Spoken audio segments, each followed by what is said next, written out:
Good morning, guys. Good morning.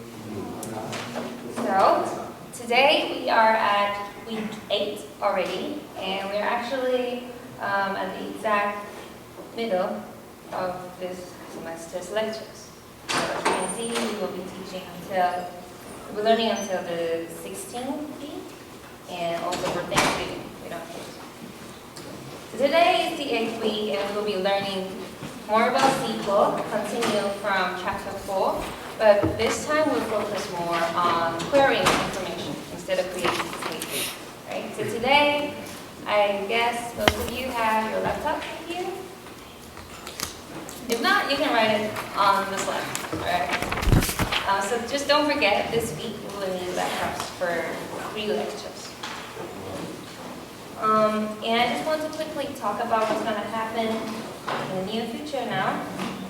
So as you all know, this Thursday we'll be having your project phase 2 presentation, and I think I didn't write it here. It will be Thursday evening, and according to our votes, last Friday, it will be 6 to 8 p.m. And I booked the room, so it will be in Willard Building, room 073. Okay, so 6 p.m. to 8 p.m. If some of your teammates cannot make it, as long as someone can present, then that's all right. A few more things. So this week we'll focus on SQL, and this will be what you'll be using for your homework release part 2. And next week we'll get into NoSQL, which is not included in the material. And I'm still organizing what will be taught next week. So if you guys are interested in NoSQL and you have anything that you want to learn about, just send me an email. Okay, so let's get into today's lecture.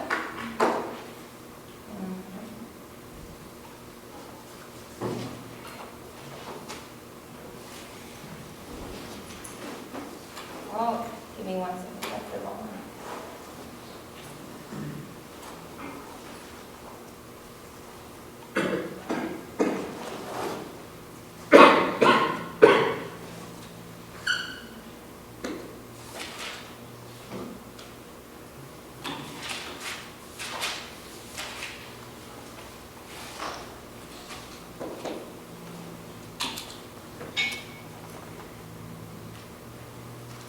Okay, so we're at chapter 5 right now, and chapter 5 is all about SQL, which is, in short, or structured query language.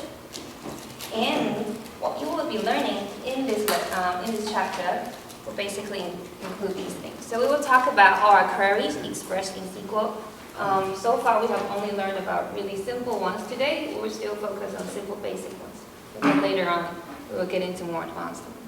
So basically we structure them into standard queries, and we talk about nested queries and then aggregations and grouping.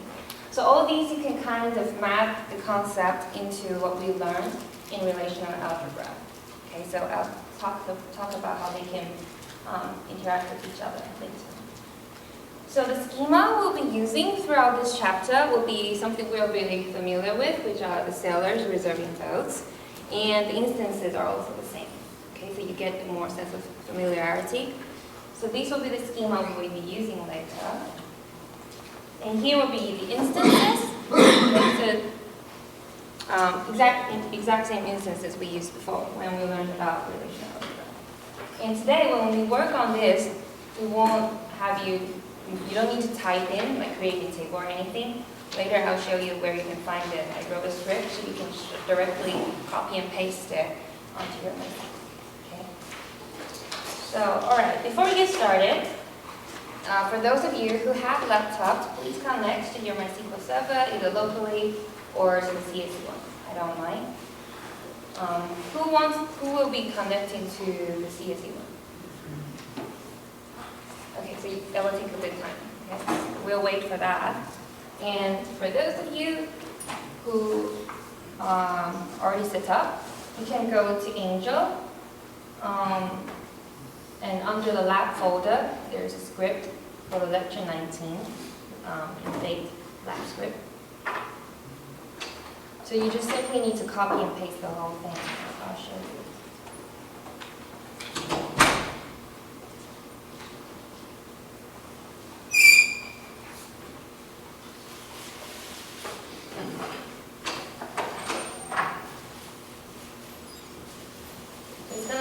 something like this. So I already wrote down, we create the tables and it's the values, which are the instances. Before you do that, just make sure in your MySQL database you don't already have these tables. Okay. And remember, if we want to delete the tables completely, what do? Do we drop it or truncate it if we want to get rid of the schema?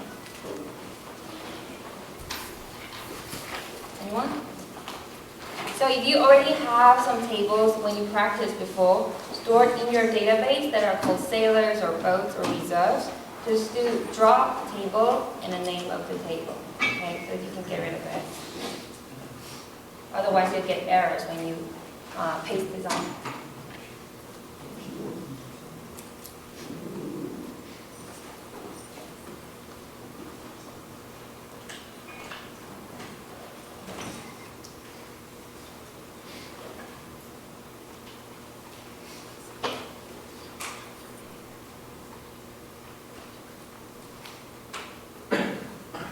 It needs a bit more time to come in.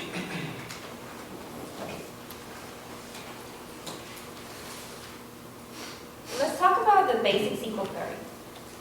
I'm sure some of you are already really familiar with it. So in the basic SQL query, we have 3 keywords, which are select, from, and where. Okay. So select follows by a keyword distinct, which is optional, and then the target list.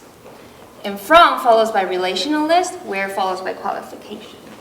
So what we mean by the relation list after from will be the relations that you will be using for this query. So which is kind of like when we talked about relational algebra, we will think about what are the tables that will be involved. Okay? So in relation list, that's where you put those tables names. And the target list will be the list of all the attributes that you want to take out.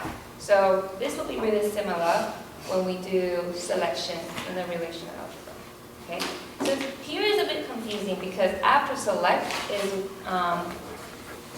it's kind of like what we do for projection.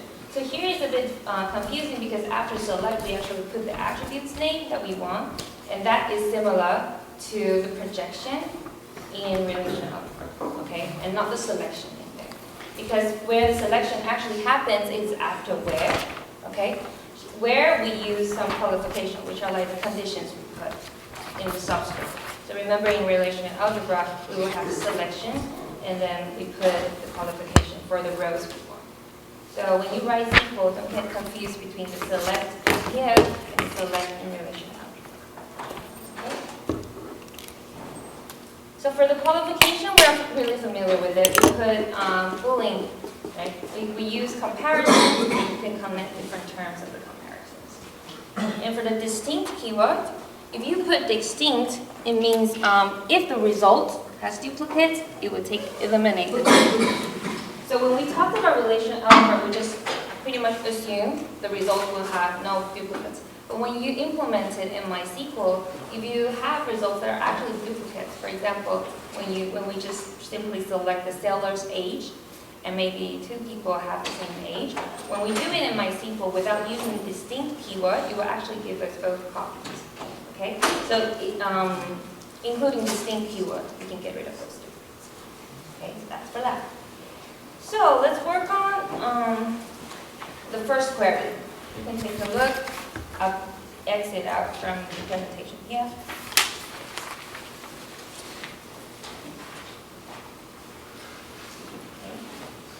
You should be at your MySQL shell. I'll just quickly create these.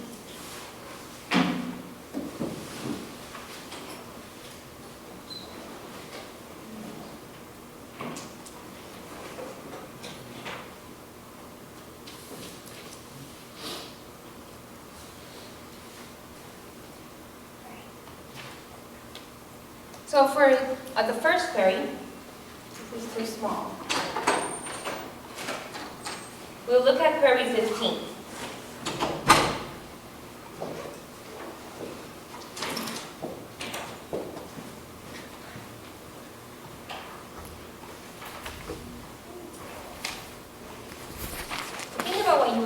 query 15.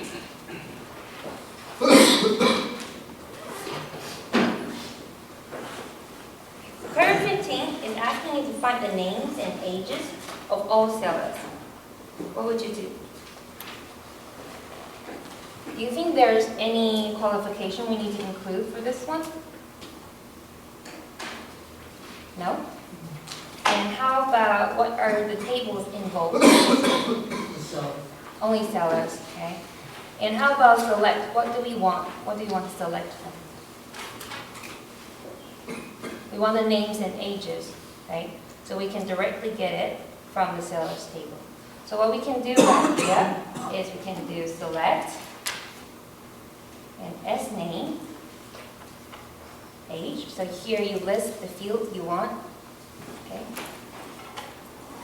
And then you press enter, then we can type the from clause, from.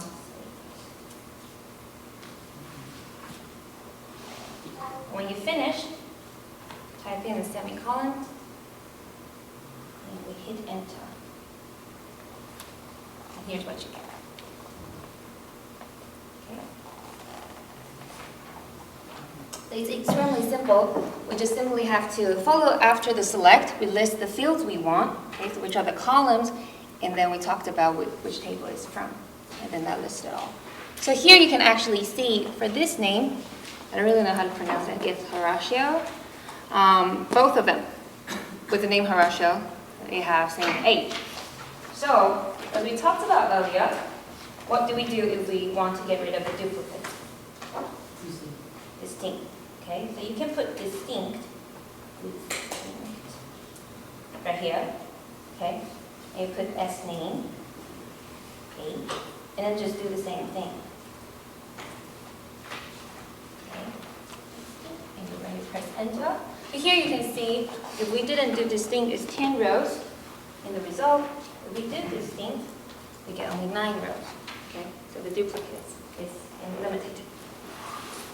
All right.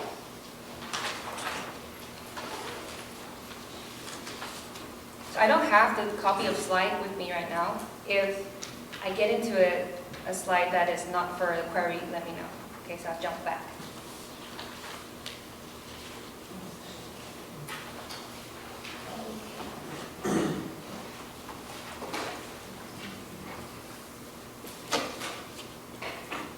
So the next is for query 11, right, on your slide, is it?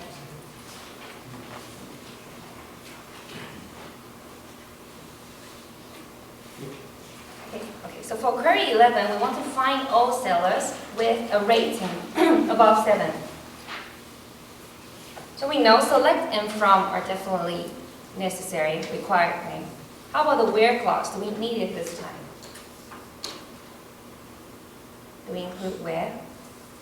Yeah, that is because we have the condition of what? Yeah, we want the rating above 7. Okay, so here, same thing, we just do, and we only need a table of sellers, right? This time we still don't need tables anywhere else. So you do the same thing, select, and here you didn't specify the fields, right? You didn't specify what fields are required or are desired. So what can we do if we want to select all fields, if you remember? Put this, right? If you code the asterisk, then you can get all of the fields. To select all from sellers, okay? And you say where the rating is above 7. Okay? You just simply do that, and when you hit enter, it gives you that. Okay? So because we didn't specify what fields we want, just simply return all of the columns, okay, from the tables you want, and then it will get rid of the rows that have ratings not above 7. Okay, so that's very simple.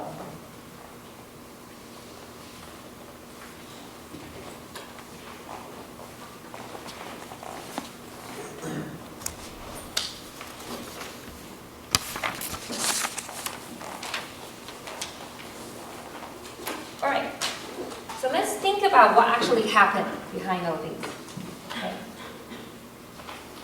Let's get in here.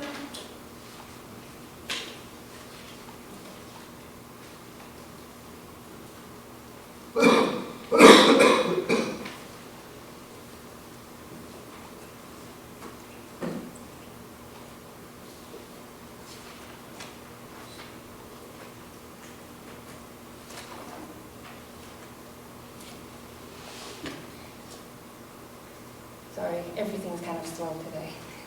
All right, so what could actually happen, the whole process, when we type in the query and then process something and then return to you, is kind of like this. So remember, we put select, from, and where. So the first thing it did is actually compute the cross product after the cross product of the tables you list after the from clause. Okay, so it gives you a super big table. That's what happens first. And then it will go to the where clause to find what are the criteria you provide. And then get rid of those tuples that don't satisfy the qualification. Okay? And the third thing that happens is it gets rid of the columns that you don't want. Okay, so based on things you list after select. Okay, so it only keeps the attributes that you want. And eventually, if you have the distinct keyword, it will get rid of the duplicates. So that's what happens. So as I said right here, this is actually the least efficient way to compute it. So right now, you can think of it as what happened behind it, but later in the semester, we'll talk about optimizing the queries. So if you remember, at the beginning of the semester, we learned about there's an optimizer in the database management system, right? And that's what it actually does. It will plan the query of what way it will be the most efficient way to produce the result. So every query that you put might actually have different plans. But for now, you can think of it as actually what happened. So if you look at the cross product, that's where the least efficient part happens, right? Because it generates all of the possibilities. Okay, so let's get back to query 1. So for query 1, I think we are really familiar with it when we worked on the relational algebra. So it's just basically finding the names of sellers who have reserved both number 1 or 3. Anyone?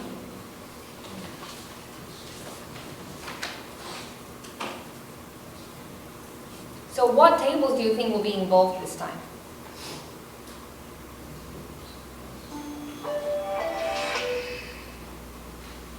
Which tables?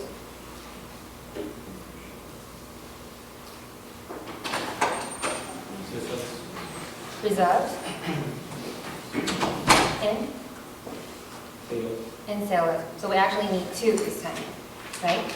So because sellers and reserves, they actually both have SID in that, so we don't want to cause any confusion between those 2.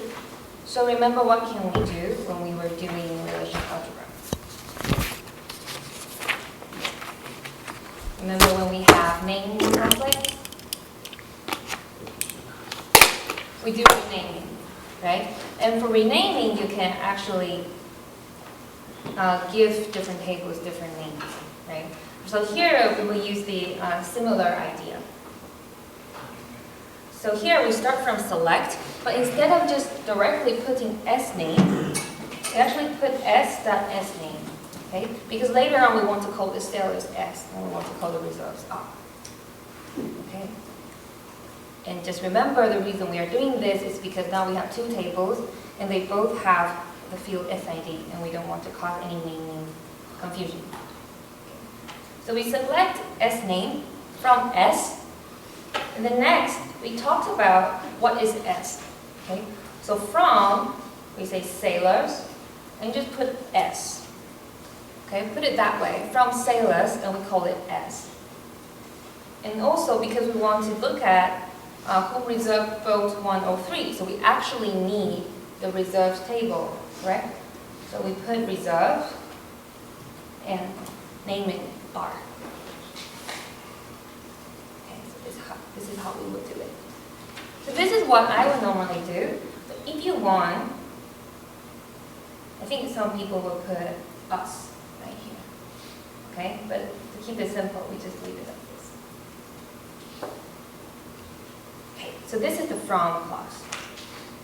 What do you think will happen in the where clause?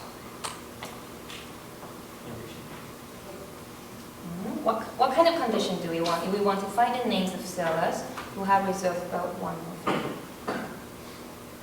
In the qualification, what should we do? So, the boat ID from reserves, right? From the reserves should be equal to 103. And I think I put it into a string, so you don't want to put quotes around it. So we want where the boat ID is equal to 103. Do we end it here, or we should actually do a bit more? What do we need to do? Yeah, we need to let them know how they're connected together, right? So this is similar to where we learn about relational calculus. When we learn about it really briefly, like we say, you should actually say, and also where the SID in S is equal to the SID in R. So this is how you would specify how they come together.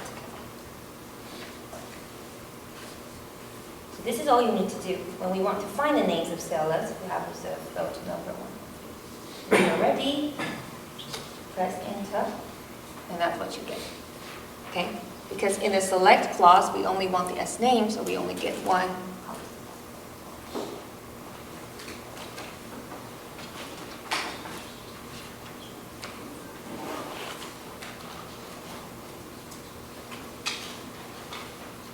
So before we move on to the next query, let's just quickly talk about, like what I said before, what actually happened to these queries when it's getting processed.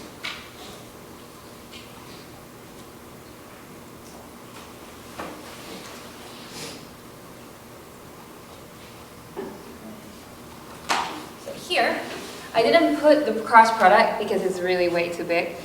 But so when we put it into relational algebra, this is kind of what happened. So we have the Taylor's table taking a cross product with the reserves. Okay, and here we do a selection, but again, don't get confused with the select in SQL. Okay, we do a selection, and as we said before, not only do we care about the boat ID equal to 103 in the reserves, we also need to do this comparison. Okay, so that's how they're joined together. Okay, and then finally we do a projection. Okay, so the first step we talked about is the cross product. So I didn't put it here, it's a massive table right there. Okay, cross product. And the second part is based on the criteria, we only take out eventually 3 rows, right? Because we need to consider both where the SIDs are the same and when the boat ID is equal to 103. And finally, we take a projection, so that's where we got just the names of those. Okay, so this is what happened behind. And also earlier, when we talk about naming the sailors as S and the reserves as R, this is what happened. So we are using the range variables, actually. So it's only needed when the same relation appears twice in the front clause, which we will see later, like before we have reserves that we needed 2 times. Or like we did before, when the involved attributes have the same name in 2 tables. Okay, so that's what we would do. Here's a bit cut out, but this is what we did earlier, right? And it's actually exactly the same if we directly use the name from the table. But this is a bit cleaner. Okay, so we prefer this style. But either way will work. They're equivalent. All right, let's move on and take a look at query 16. So for query 16, we want to find the SIDs of sellers who have reserved a retro.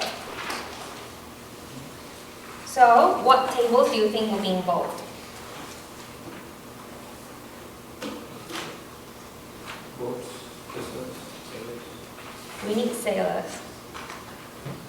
All 3. We need all 3 tables.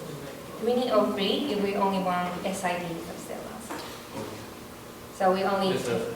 yeah, boats and reserves, right? Boats for the color, reserves for the SID. Okay? So let's do this. We want to select what?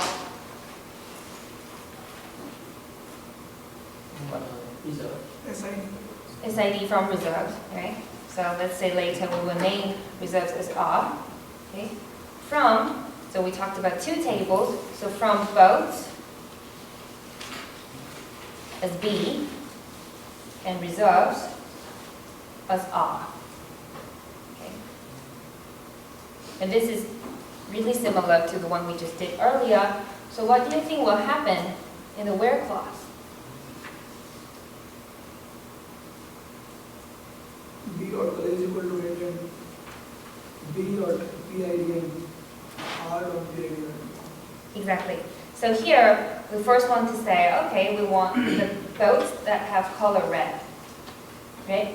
And not only that, we also want to specify that it happens when the BID in boats are the same as the BID in reserves. Okay? This is what we want. Is this too small? Okay.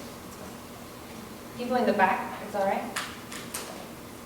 So this is what we would do. Really similar to the one we just did. So when you press enter, this is what you will get. Okay? All the SIDs.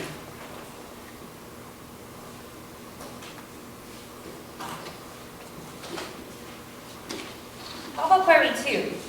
The next one. We want to find the names of sellers who have reserved a red boat. How many tables do you think will be involved this time? Three. All three, right? Okay, so let's just quickly do it. We want to select, and this time we want the name, so it's from sailors, right?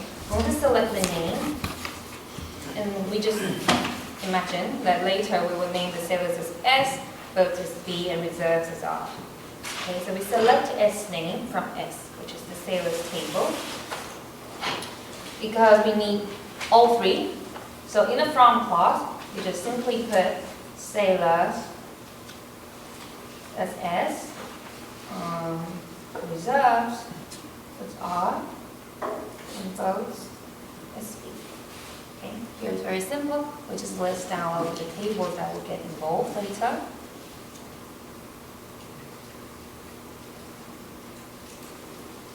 And for the where clause, we want to be a bit more careful because this time we're connecting more tables. So what do you think will be in the where clause? Other than, we already know, E color equals to red. Okay, this is simple. What else? Showing all three, so what? R dot SID is equal to S dot SID. So the R SID equal to S SID, and then RBAD, BBAD. yeah, RBID equals to B. Okay, so this is what we will need. And just remember, when we are doing all these things, we use AND to connect them all. When you're ready, when you press enter, oops. We didn't put where. Oh, we didn't? All right. All right. Thank you. Where? Here? All right. That's what you get.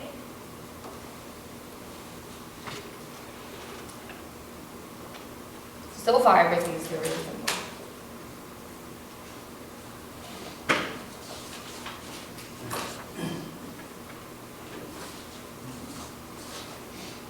All right, let's move on to query 3. So for query 3, we want to find the colors of boats reserved by sailor named Lover.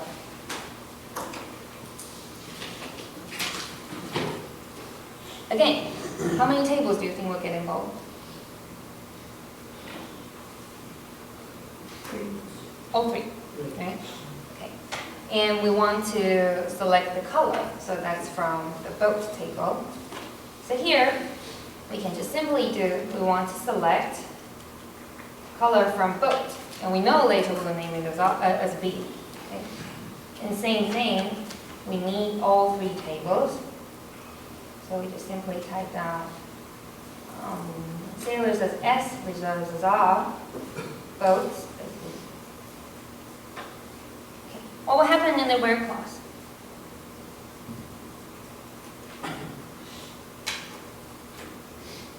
Anyone? We want the colors of boats reserved by lover, so at least we know we should deal with lover first.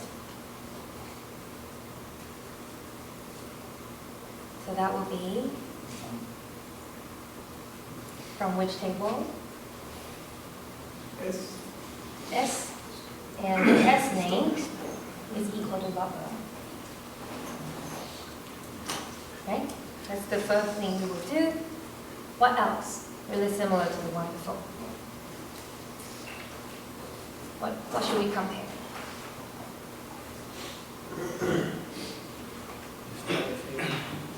Or it's actually the same thing, right? And the SID in R is equal to the SID in S, and the BID in R is equal to the BID in D. Okay, so just the same. The only difference right here this time is that we are comparing the S name with the syllabus table. Press enter. This is what you get. You get the colors, the boats.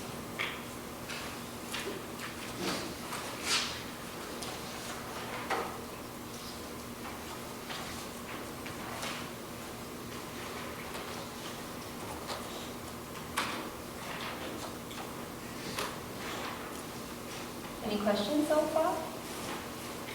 Should be all right. Okay. So let's move on. Query 4. So for query 4, we want to find the names of sellers who have reserved at least one vote. Remember how we did it for relational algebra?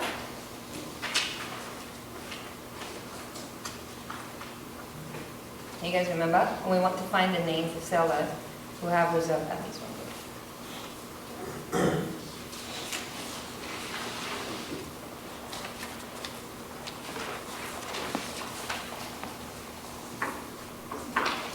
How many tables do you think will get involved? Just sellers and reserves, okay? So how would you write it down if you are writing relational algebra?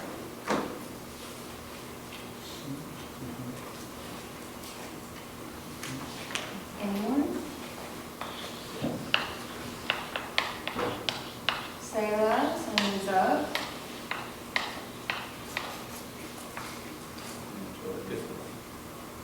Jordan, right? And because we want the name, to do simply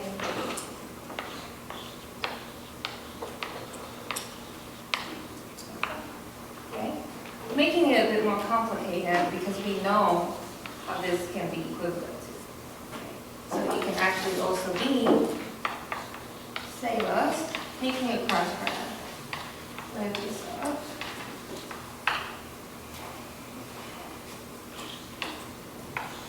And what will happen in a selection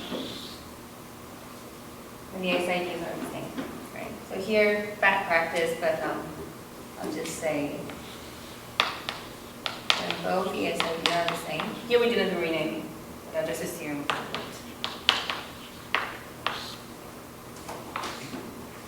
This is what we would do if we were in relational algebra.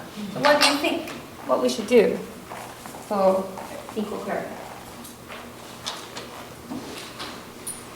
Based on that.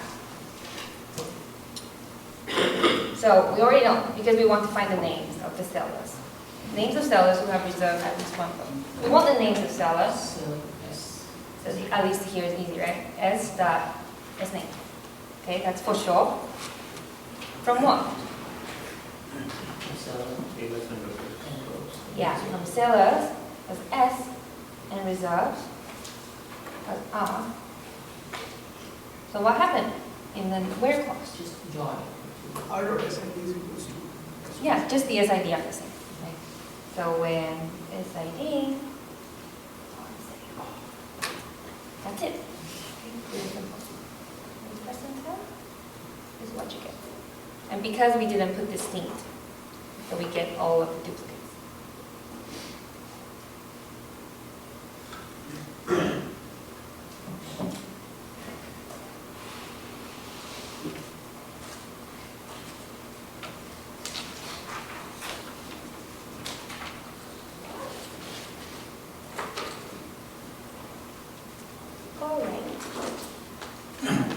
So these are all the most basic ones, okay? So today I actually only have one more concept left. And we will move on to a bit more complicated ones later, next time. So we might finish early today. So let's take a look at what we can actually do when we want to do string comparison, which is what we didn't do in relational algebra.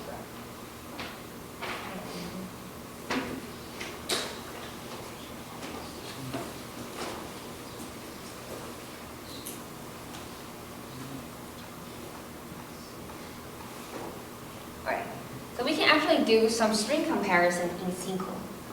Okay, has anyone heard of regular expression?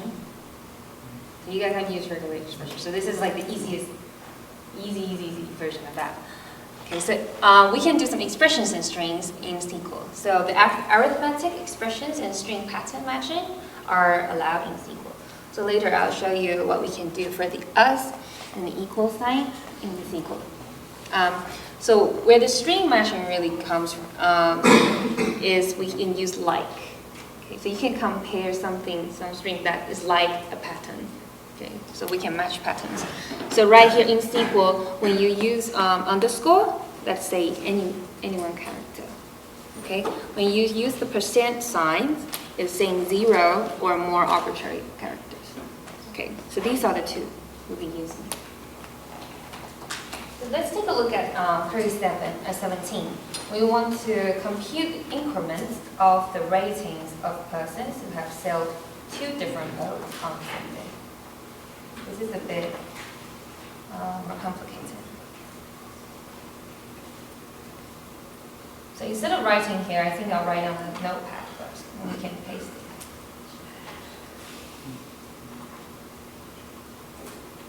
it. So here, we want to compute increments for the ratings of persons who have sold 2 different boats on the same day. Judging by this query, what tables do you think will be involved? Let's put down select.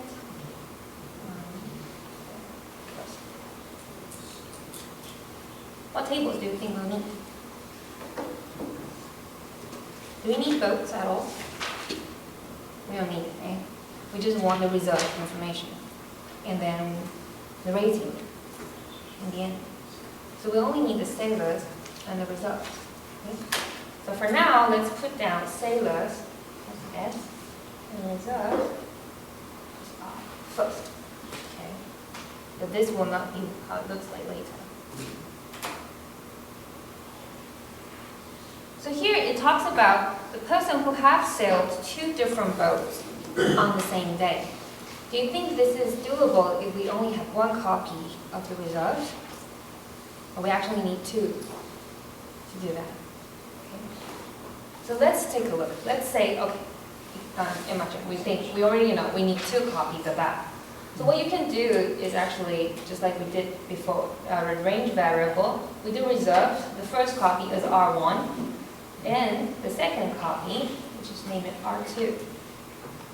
Okay? And we'll see how we will leverage this in the where clause.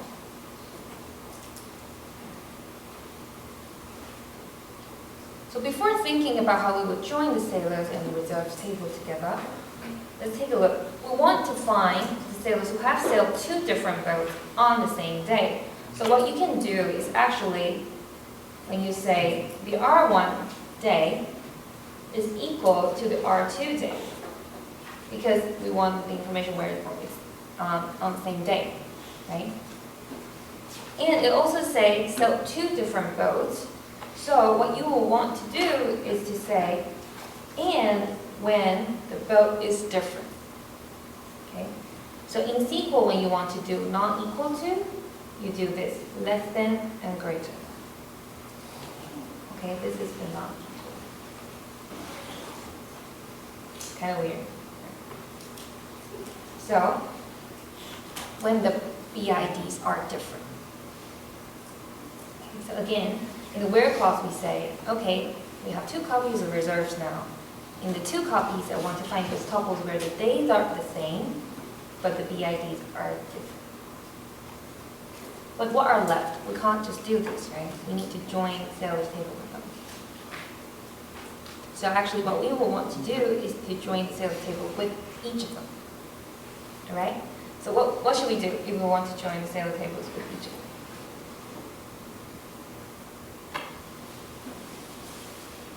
What first? That's the example. Yes. Is that equal to R1 SI. a 1? And then, S dot SI. And 2 S. yeah, equal to object. Okay? A bit messy here. We have 3 and concatenating 4 terms in this one, in the where clause. Okay, so now we can go to the difficult part, and let's go back and take a look at the query again. Actually, out of these sailors that we have selected, we want the increments for the ratings of them.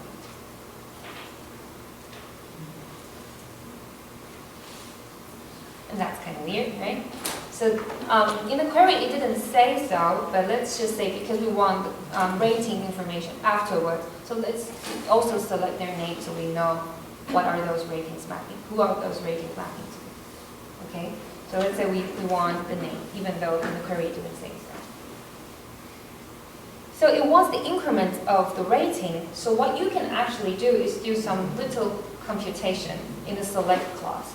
So the way to do it is just say, instead of simply wanting the rating of the sellers, we can actually increment it by 1. So here is the concept we learned before. It's like computed as needed. Okay? When the result is returned, all of the rating of the sellers that you selected will be incremented by 1. However, it's not actually stored in the database. So what you're seeing is just a view of it. And later, let's say we want the column name still be rating. So this is what you can do right here. You can say us rating. Okay? So if you do so, when it's returned, the second column will be called rating. So you give it a name. So this is what we need to do for query 17. Okay? Quickly review again. We want the increments for the ratings of persons who have sold 2 different goods on the same day. So judging by that, we know other than needing sellers and reserves, we actually need 1 more copy of reserves. And right here what we did is we compared 2 copies of reserves that are in the same day, having the same day, but having different vote ID. And in SQL, to have different vote ID, this is the not equal sign. Okay? Less than and greater than. And then we just simply join sellers table with each of the copies of reserves. Okay? Because we want the increments of the rating. Here we do rating plus 1, and we do us rating to rename the column. Okay? So here I just simply copy and paste it into the shell. And that's what we get. So if you look back to the instance, Dustin, the seller, actually have rating 7. Okay, so here in the view, it's incremented by 1. Really simple.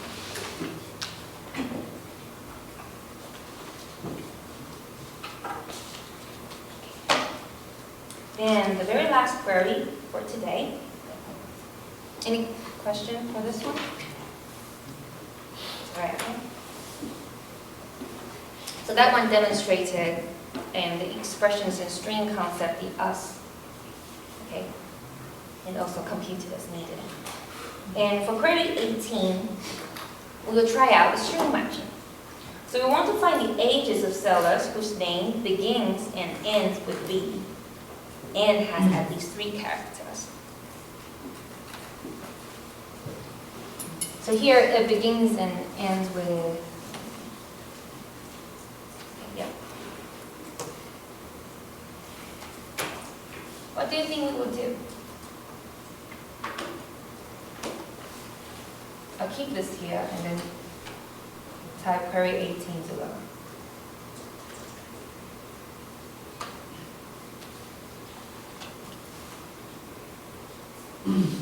So what tables do you think will be involved for this one?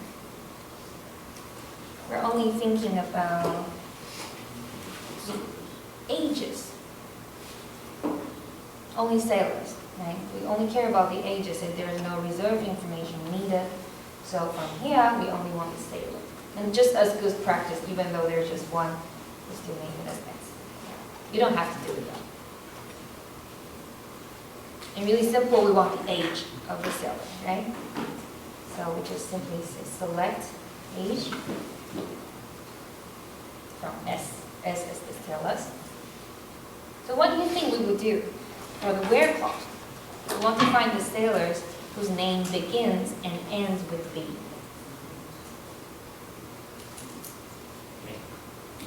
And we'll use the like, okay? So what we are comparing is the S name, right? Here you do like.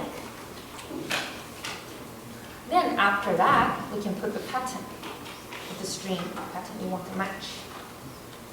Okay? So to do that, you take a look, it's saying begins and ends with B. So what you can do, first don't write it down yet because we will actually put something in between if you're writing on paper. So begin and ends with B. Okay, B, then B, and we put something in between. Okay. So remember earlier we were saying if there are anything in between, we can use any one character, and that's the underscore. Right? We can use underscore.